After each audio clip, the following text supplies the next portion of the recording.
2 months after the launch of the Redmi K40, the K40 series has a new member, the Redmi K40 Gaming Edition. This is Redmi's first gaming smartphone and it's also the cheapest entry in the gaming phone market. Instead of starting a new product line for this phone, Redmi has put it in the K40 series. While the K40 Gaming Edition seems perfect, there is one aspect where buyers need to pay extra attention. Watch this video till the end to know the points that you should keep in mind.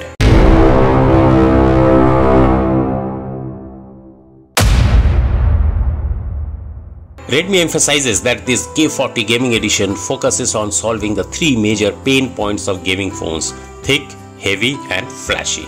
If you just look at the official data, the phone is 8.3 mm thick and weighs 205 grams. So this phone is not really thin and lightweight as compared to regular smartphones.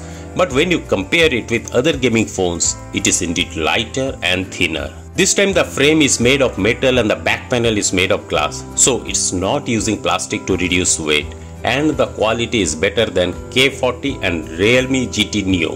The back looks less flashy than other gaming phones. The camera module is still placed in the upper left corner. The lens protrudes very little and the design of the pattern is still very restrained. The main gaming design elements are around the lens. The words freezing, speediest are on both sides of the lens and there are two RGB lights around it. If there are unread notifications or if the phone is charging or if you are playing a game, these lights will flash. But these lights while gaming may not be always bright. The lightning flash and the new speaker cutout are very gaming centric. The top and bottom frame are straight and with the pop-up trigger on both sides, it really feels like you are playing on a handheld gaming console. In addition, the new antenna design and the third microphone added to the side all confirm its identity as a gaming phone. There is NFC and IR blaster, but the lack of a 3.5 mm headphone jack is not very gaming focused. The K40 Gaming Edition uses a 120Hz Full HD Plus flexible OLED straight screen. Because of our subpar display experience with the Mi11 Lite 5G in my previous video, first let's take a look at the screen pixel arrangement. This time the screen supplier is from a Chinese company and uses diamond-like pixels. The screen's fineness is not much different from Samsung's AMOLED. It supports HDR10+ and the protective glass is Corning Gorilla Glass 5th generation. Also the flexible screen uses a COP packaging process. The width of the lower bezel is made very narrow and the plastic protection layer is also made very small and looks more beautiful than other gaming phones. But also because of the non-Samsung flexible screen, the camera cutout at the front is a little larger than the K40. The peak brightness is lower than the K40 as well. Although the screen performance is not very good in terms of hardware, the narrow bezel still gives a good impression. The K40 Gaming Edition is the second phone to use the MediaTek Dimensity 1200 which was also used in the Realme GT Neo. Let's compare the benchmark results. On Antutu, the phone scores 686604, in 3D Mark 4147, in GFX Bench OpenGL 1741 and in Manhattan 3.1 it scores 4136. Since it's a gaming edition, the gaming experience is the main focus. For a good gaming experience, the K40 Gaming Edition uses a new type of thermal material that can control the antenna heating up without blocking the signal transmission and reception. It is also equipped with the same type of pop-up trigger as the Black Shark 4. The trigger pops up when you toggle the switch on.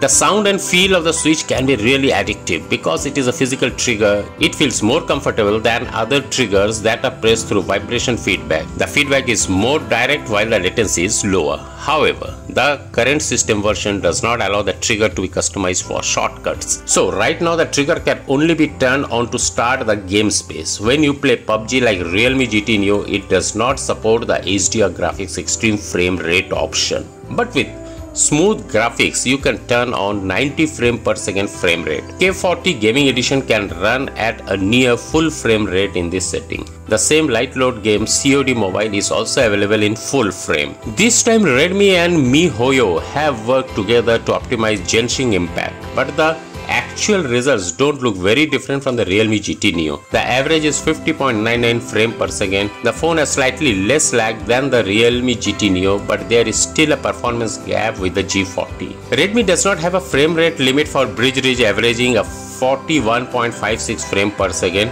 Although it is able to play smoothly, the temperature breaks 50 degrees Celsius at the front and the 49 degrees Celsius at the back. And because it is a metal frame, it will feel much hotter than the phone with a plastic frame, so the gaming experience is not very good. There's a 64 megapixel primary camera. Although the parameters are very similar, it's not the same CMOS sensor as the main camera of the K40. There is an 8 megapixel sensor for the ultra wide lens and a 2 megapixel macro lens instead of a telephoto macro.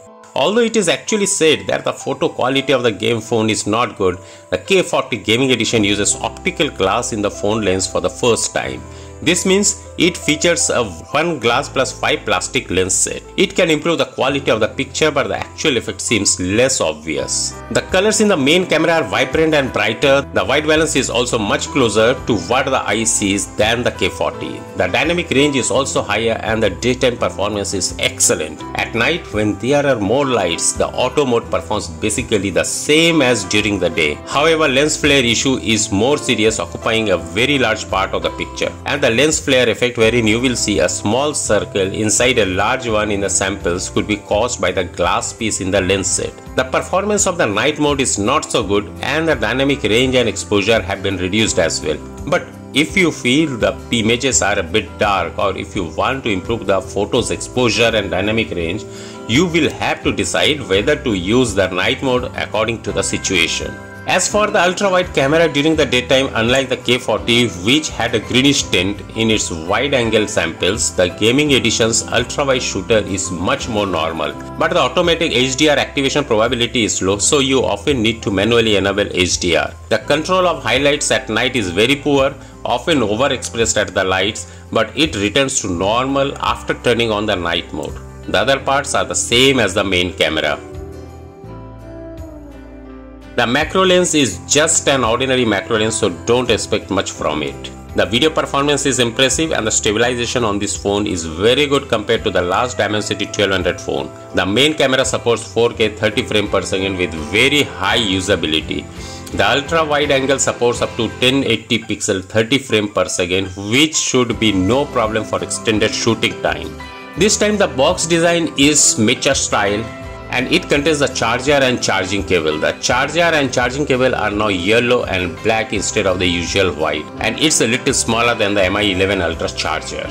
The charging cable also uses the L-shaped charging head for the first time, making it more convenient for users to charge while gaming planes. The charging cable also uses the L-shaped charging head for the first time, making it more convenient for users to charge while playing games. The 67-watt charger is the same power as the Mi 11 Ultra, but the charging speed is slower than the Mi 11 Ultra, taking 43 minutes to fully charge. But given that in the first 15 minutes the phone charges to 51%. The charging speed is still almost as fast. Although the body is only 8.3 mm thick, it still packs a 5065 mAh battery. Half hour TikTok consumed 4%, another half hour 1080 pixel video consumed 5%. A gaming session of PUBG drained 9%, half hour of Genshin Impact drained 20%, and Bridge Reach for 20 minutes drained 13%. Such an excellent level of battery life can be credited to its large battery. Redmi CEO Mr. Liu said that in an interview after the K40 Gaming Edition launch, the gaming phone industry has entered a dead-end cycle. The product has deviated from user needs, and now all we have to do is to return to user needs. The low profile design allows most people to also accept the use of gaming phones as their daily driver, and then as more phones are sold, the selling price of the phone can be pulled further down, forming a virtuous circle. The K40 Gaming Edition is different from traditional gaming phones in the sense that it doesn't have 6 or 8 triggers, nor does it have the Snapdragon 888.